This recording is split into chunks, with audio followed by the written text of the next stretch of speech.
Hi guys, welcome back to How to Art. This is video 014. I'm continuing on Rugni, and you'll see me go over the eye whites, the teeth, and the skin in this video. We are almost done. I'm gonna just jump right in here and go over quickly the instructions for my little process, where I control click on the image thumbnail of the flat, go up to that underpainting layer and hit the mask button, because the control click on the image will select all of the painting that's there and it won't select any transparencies. And of course, creating the preview window, which is important because being able to see something whole will help, especially when you're going in and you're seeing only part of the details. But in this case, I can put all my details into one page while still remaining reasonably close to it. Now I'm going in and putting in a first pass of the lights and shading. Even though the eye whites are, well, white, in this lighting they actually are turning out to be more of a tannish, orangey brown with the shading. Something really important to remember is that the eye is round. Therefore, it'll have similar shading to a sphere. Not to mention that the upper eyelid has a cast shadow, and eyelashes cast a shadow over the eyes. And since these eyes are semi-realistic, I can't forget those little the little corners of the eyes where it's like pink and you see a bit of the soft muscle that helps hold your eye into place. I don't know what to call that, but that's important, and that's also something that needs to be detailed in. And if you just practice looking at pictures and drawing eyes, it'll help significantly to notice where those shadows are. So I'm going in with a second pass, adding a few details, making my brush a little smaller, and just generally taking my time, because the eyes are my favorite part, and I kind of want them to be both strong and hypnotizing at the same time, because this character has a very focused gaze, and having dark shadows under the upper eyelid I find is very attractive. So that's something I'm going to be doing in a bit that you'll see. There's really not a lot of details you can put into the eye whites. I just want to make them look nice and smooth and moist. So it's just a matter of getting that feeling that I want to make the eyes sort of piercing. So I'm going in, and you notice I've only just started using the smudge tool very lightly, gently, with a small brush. And let's not forget the mouth, of course. The teeth are the only thing that are seen here, and it's important to keep note that there is a lower and upper jaw of teeth, so I'm delineating not only that line, but also keeping in mind that the upper lip will cast a shadow over the teeth no matter how widely you smile. And this is more of a small, smirky type smile anyway. So there's a very little shadow, and the teeth aren't just glaring white. And here we go, yeah, I'm adding the slightly darker shadow with a lower opacity, because that just, it's making the eyes pop. And it may not be realistic necessarily, but it does what I need it to do. So there's a difference between learning how to do something and making it realistic, and then pushing it and exaggerating it a little more to get the effect that you want in the image. At least, that's how I approach my art. Now, we're done with the eyes and the eye whites. I'm pretty much done here. So now let's start the skin. I love the skin so much. It's both fascinating and varied, and the face especially, because the face is made out of all these weird shapes. So once I've got my mask set in, I'm actually gonna zoom out, and but first, make sure I know where all the skin is so I don't forget to color a certain part. That's why, like, I'm just going over and making sure, even if I've seen my image 1,000 times, there are places that sometimes I forget. But in this case, I'm actually gonna zoom out and start from a little further away to get in the blocks of shadow. Sure, there's some underpainting there, but those are more of guidelines. Now I'm gonna have to refine my own guidelines. And in this, I'm actually not going to use the smudge tool off the bat. Instead, I'm going to go in and just work with the paintbrush and get all the lights and shadows where I want them to be, in the way that I want them to be, which is very important. And here, just another hotkey thing, if you're using the paintbrush tool and you got the keyboard nearby or in front of you, you can hold Alt and it'll let you drop pick colors. Whenever you see that little circle pop up with the 2 different colors, that's me picking up a color that I can use on the skin then and there, rather than always going over to my Coloris color wheel, which, by the way, is an extension on Photoshop, which is really, really helpful, and it really streamlines my workflow, making it faster and easier for me to paint things and get color schemes down. So here you notice I'm slowly blocking out where the colors are. Remember that there's a shadow underneath your eyelid, you know, not necessarily having bags under your eyes, but your lower lid actually has a shadow there because your eyes are round, and you've got these little flaps of skin and muscle that create the shape of your eye. Let's speed up a little bit as I continue just blocking out the areas of the face with my paintbrush, still not using the smudge tool yet. And let's not forget the fingers, keeping in mind where the light is coming from, just blocking in darker and darker shadows. You notice I haven't worked much with the highlights yet. I prefer saving that for later. Alright, now I've brought in the smudge tool, and this is just to help smooth out that sort of middle step of, it's more than an underpainting, but it's not detailing yet. Right? We're not at that spot yet. So I'm going to speed through some of the smudging as well. A reminder for smudging: if you move your brush in the direction that the curvature of the surface is, you'll get a much better smudged shape. If you've ever used pencils with a tortillon or paper stump, you know what I'm talking about. Now that everything is starting to look nice and smoothed out, it's time to zoom in and do my other favorite part, which is detailing the face. You're going to notice as I start, this is where the real depth of the face comes in, because I'm going to go down a hue, add some variety to my saturated colors, and go in with a smaller paintbrush and start just pushing stuff back.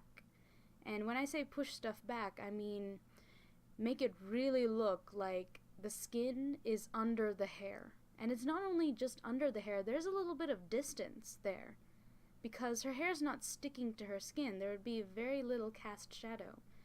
The larger the cast shadow, the further the perceived illusion of space there is. And this is where the skin really starts to pop. It really starts to look three-dimensional. And in the detailing step, because I'm going with such a dark color, I start alternating between the brush and the smudge tool, so it'll look like what I want it to look like while I'm making it. At this point, I start using the paintbrush tool more like I would use a traditional pencil. I would go in, I would start sketching in the little areas where I want the colors to be. Then I would take the smudge and I would smooth it out. And that's just a process that I've learned to do. Another key point here in the smile is that she's got a little bit of a smirk. There's a bit of an attitude to this character. So at the very corners of the mouth, it's good to keep in mind that there's a little bit of a soft shadow there, and it kind of won't do to give the mouth such sharp, pointy edges, because that's not what a mouth looks like. And I prefer having a sort of semi-realistic facial structure, even though it's obviously not what a face looks like. So you notice here, I blocked out some areas where the colors are going to be, and I use the smudge tool to smooth it out. And because I'm working on such a small detail level, it's less about the gradients and more about making sure that shadow is there, again, to help push her face into shape and shadow and all the cast shadows, and just making it look deeper. Just pushing it deeper. That's the goal for this picture, because there's such a strong light coming from the top that it produces strong shadows. And here's another one of my favorite places, the curvature of the lip.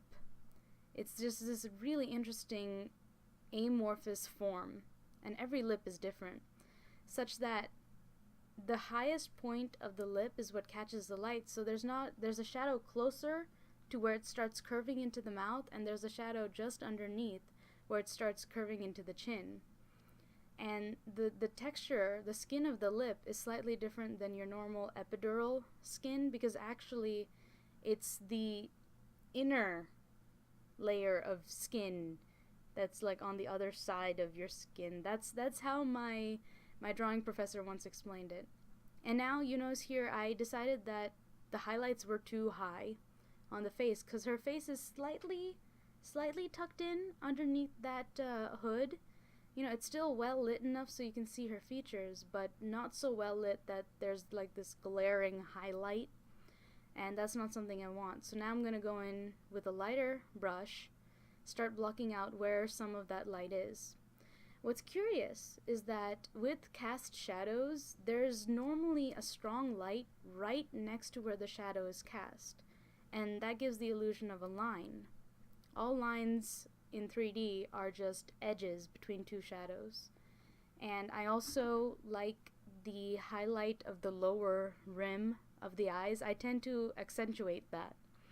And sometimes it's not that prominent in real life, but I like that detail so much that I tend to exaggerate it in the eye, make it look a little more 3D, but still very much on a 2D surface. That's one of my most favorite things in the world, when you can really see it shaping out. And that's why I don't call it shading, I call it modeling, which is the proper term, as I've mentioned before. It's just you're modeling this 3D illusion onto a 2D surface, and gosh, it's the best feeling. So you notice I'm going darker and darker just to detail her lips, because I may start off the lips with the same skin tone, but then I start putting in a bit more red, a bit more pink, because there is a slight tonal change.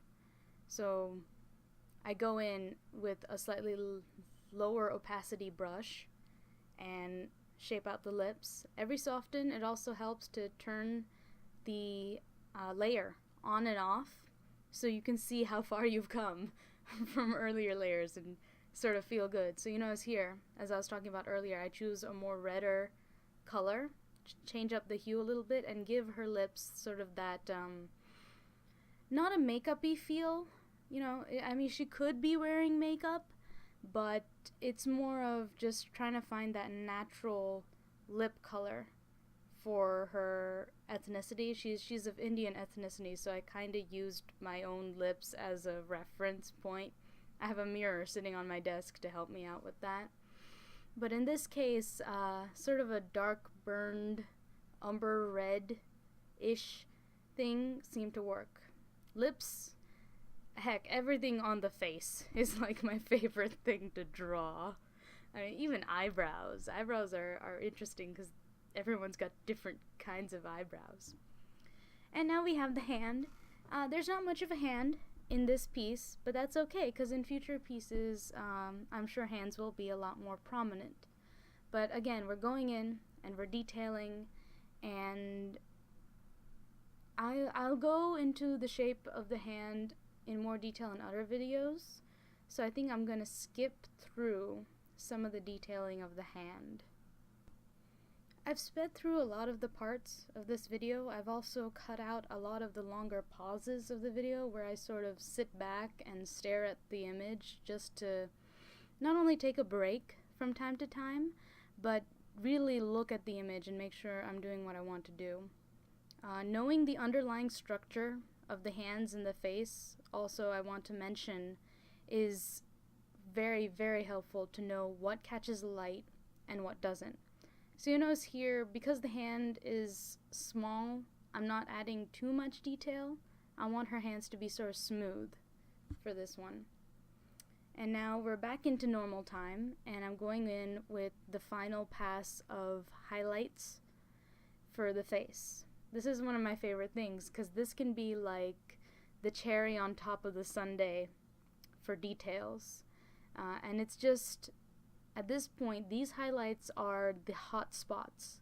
This is where knowing the structure really helps, knowing that that lower lid, the part that just touches the eye, that catches the light, the rim of your upper lip, that little part of your lower lip that curves out the most. And also, this is something that's not realistic, but it's a sort of rim light